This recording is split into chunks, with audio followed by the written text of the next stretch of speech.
You should try this cure. This helps cancer. Apricot seeds cure cancer. Don't you know that cannabis oil cures cancer? You don't look sick. I've had I had friends that tell me I shouldn't do treatment and I just need to change to an organic diet and then my body would fix itself.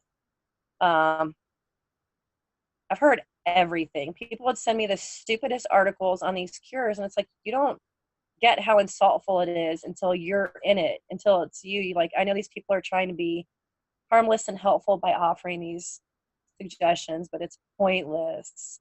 Um, or telling me about different treatments that are going on another side of the world that we have no access to. It's like, thanks. I think the biggest one for me, and it was just the point was, we don't look sick. And it was almost kind of like an insult, like, well, I don't look sick enough for you to care that I feel like crap. Um, you look great. Well, I don't feel great. It does, I don't know. Guess maybe it was a compliment, but it didn't feel like it at the time.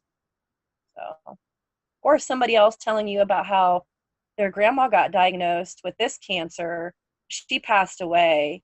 Well, I don't want to hear that, and that's not my story. And I mean, if you want to tell me stories of people you know that have survived and are thriving and living that have my cancer, I want to hear that. That's cool. But don't tell me about your great aunt that died from, something totally different. It's just not relatable. And you learn that every kind of cancer carries its own, you know, stuff with it, like its own set of fears. Like, I never thought that skin cancer, I thought skin cancer, you just cut it out. Even when I was laying out, I was like, oh, if I get skin cancer, I'll just go get it cut out. Like, might have a little scar. But when my doctor called after surgery, I was like, you're going to have to do treatment.